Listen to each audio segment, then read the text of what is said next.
Oh, are you ready? I'm ready now. We were just trying to, like, this is obviously a small drum, and this is a big one. Yeah. Is there anything more technical we need to know? Not really. No. You pretty much got it.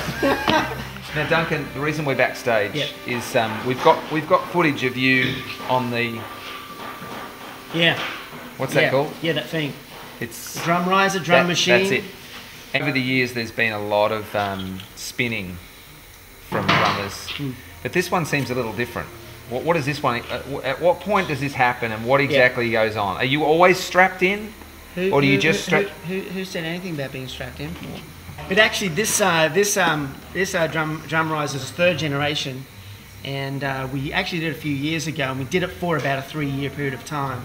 And actually, me and Peter got on there, and we did like this dueling drum thing. Step up to the microphone. It was microphone. I think it was a part of leader too, maybe. Okay.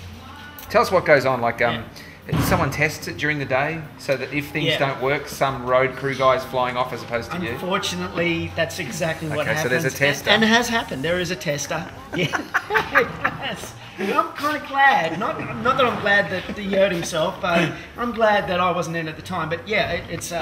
I have a couple of techs, and they set everything up. You know, make sure, because it's part hydraulic, part electric. Is it actually back here? Because we haven't set it up today. Is it actually back here? There's a part of it. That's right here. Yeah, this is a part of it. It's an 8-foot circle. Super heavy. I think this weighs about 300 or 400 pounds, and then the actual. Yeah. I can just. Yeah. Pull. I don't want to pick it up. Yeah.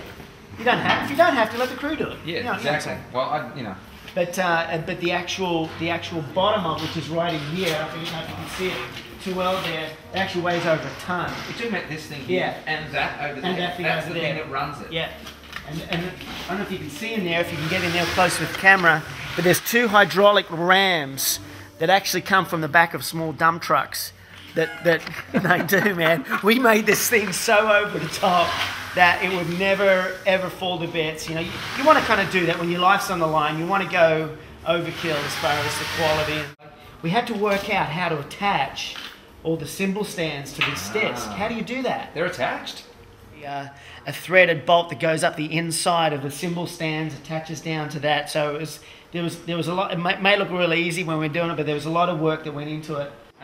The length of time that you're spinning during a current show is how long? I don't know, probably 30 seconds, 45 seconds. So all this work? Yeah, for 30 seconds.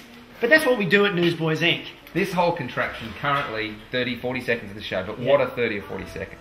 Well, it's one of those things that we kind of thought people would be sick of it and people didn't want to see it anymore, but man, people want to see it because I think it's taken on a life of its own now. So from a technical viewpoint, like, be honest with us, when you're actually doing that, how hard is it to keep playing the groove? It's not hard when you're playing up and down. Like if I'm like this, or if I'm up like upside down like that, it's not bad. But it's when you're on the side, that's really hard because you've got to still kind of try to play something that makes sense.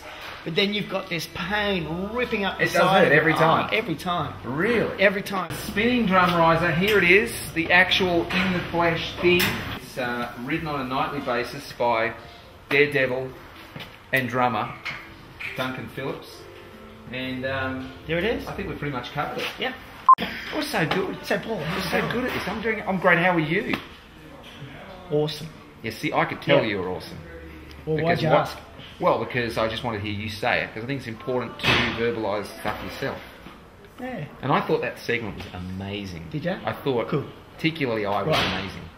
Well, I was actually thinking that I was pretty good too. Well, I was too. Just between you and me. Just between you and me. Yeah, pretty good I would say, but I mentioned amazing, which is sort of pretty good upper level.